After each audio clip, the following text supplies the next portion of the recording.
Well, I would have to say I'm pretty angry. Or am I just crazy? I don't know.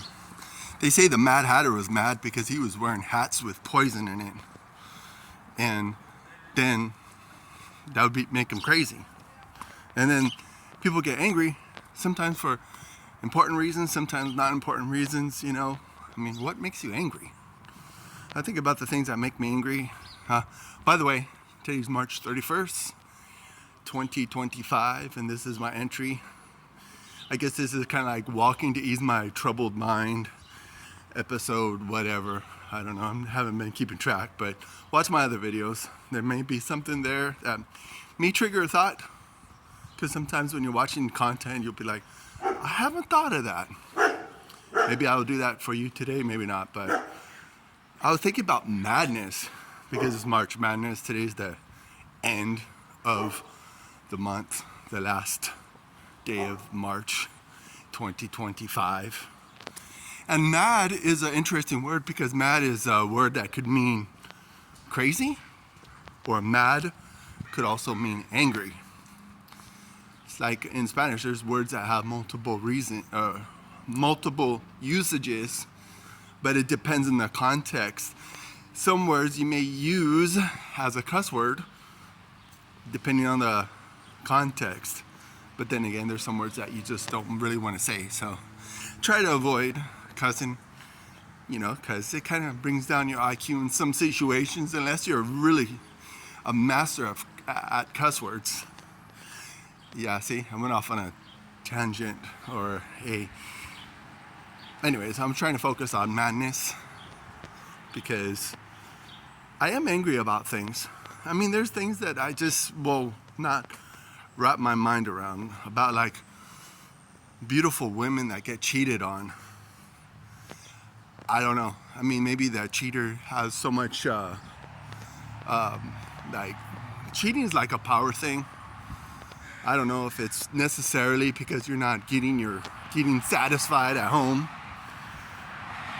Like my last relationship, don't know if I was cheated on or not, but I mean, there's some things that makes me think so, because I'm thinking at a certain point you lose respect for your partner, so you don't even really care about how, you know, they're processing certain things, or, you know, whatever. It's kind of has a lot to do with what I was like talking about, and in this context would make sense too if you think about Romans chapter 7.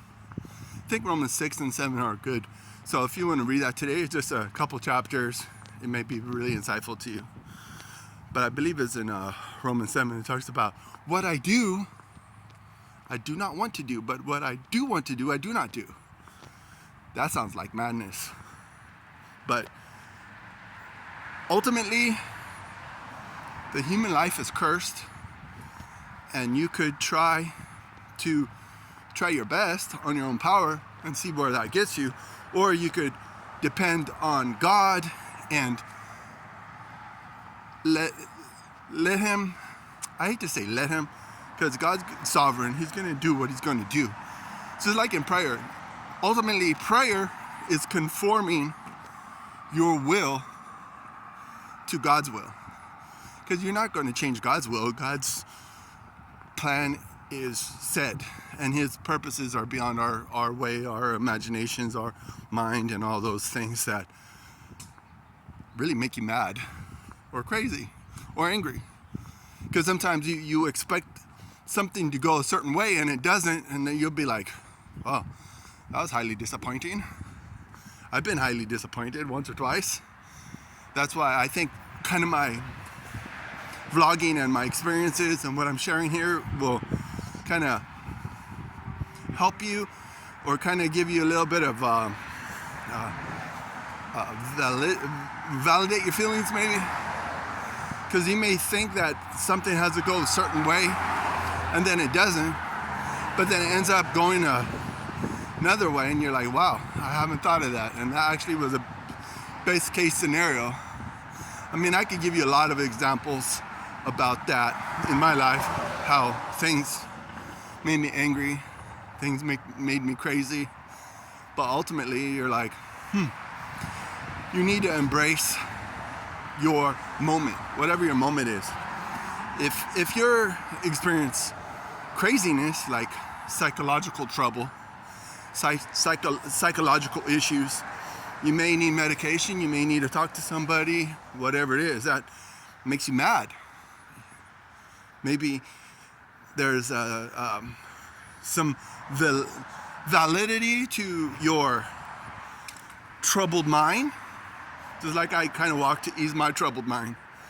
Because more often than not, my mind is pretty troubled because I'm just navigating this life. I call it facing 50, and of course, some people have given me crap about that. But I've never been 50 before. And I've told you in my other videos, like the adults or the men in my life, they didn't age very well. My uncle, my dad, my grandfather, they didn't age very well. So, I could break the mold because I know better. I know that life is going to drive you crazy. Life is going to make you angry sometimes. There's so many different things that happen in your life, and you either just embrace it or you let it make you mad. Let it make you angry.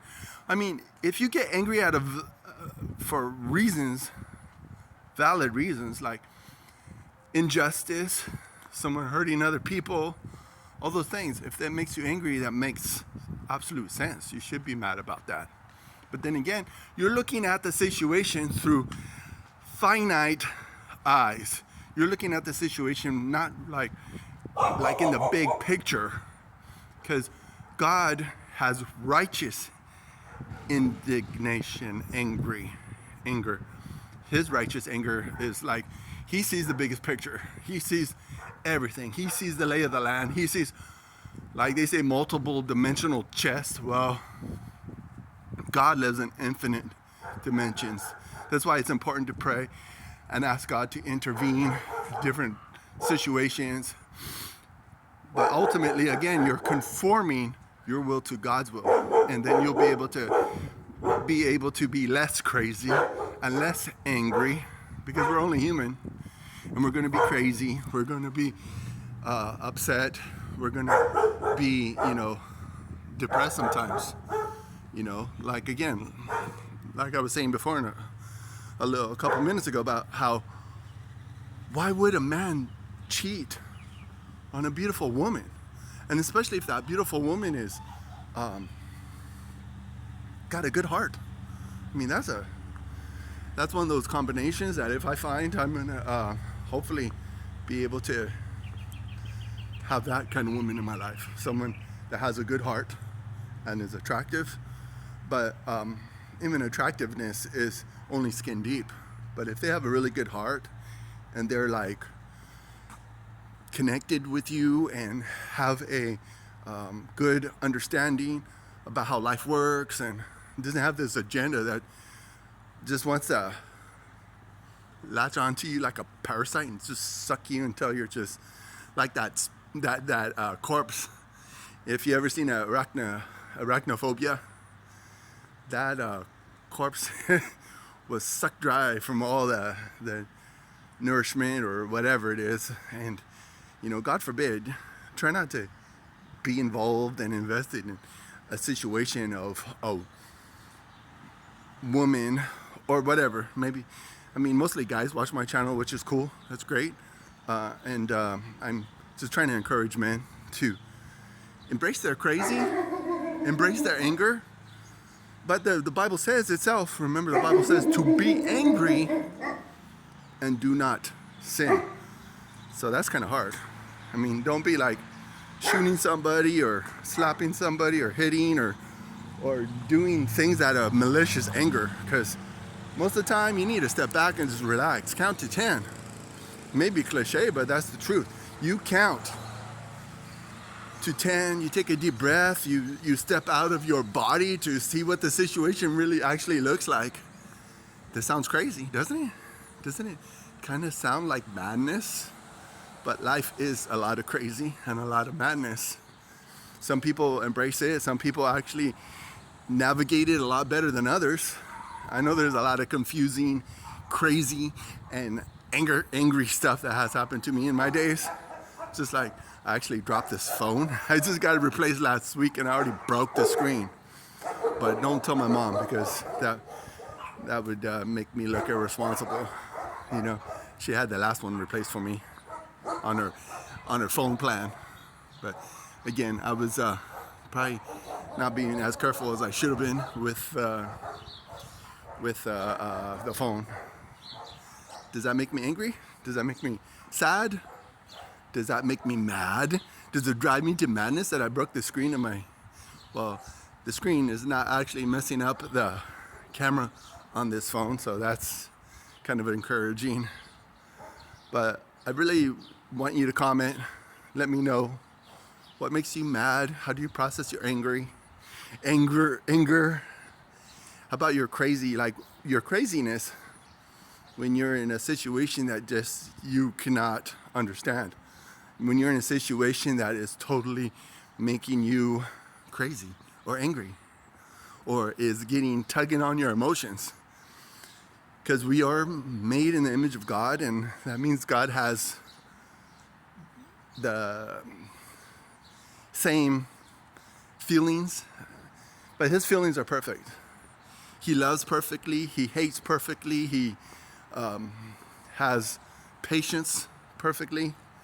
For us, patience is, a little bit of a challenge.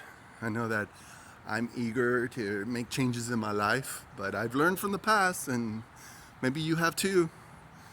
You gotta keep your cool. Just keep your cool, keep your patience, and control your feelings, because feelings is always moving, emotions always moving around, but I'm talking about madness. Like the definition of madness.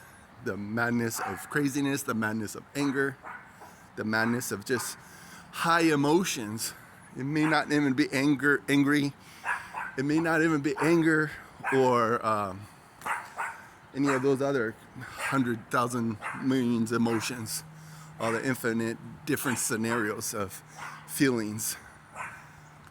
So, what drives you mad? Madness. If you got this far in the video, thank you. I appreciate it. And I hope that I give you a little bit of insight about madness, because that is the time of year that we're in.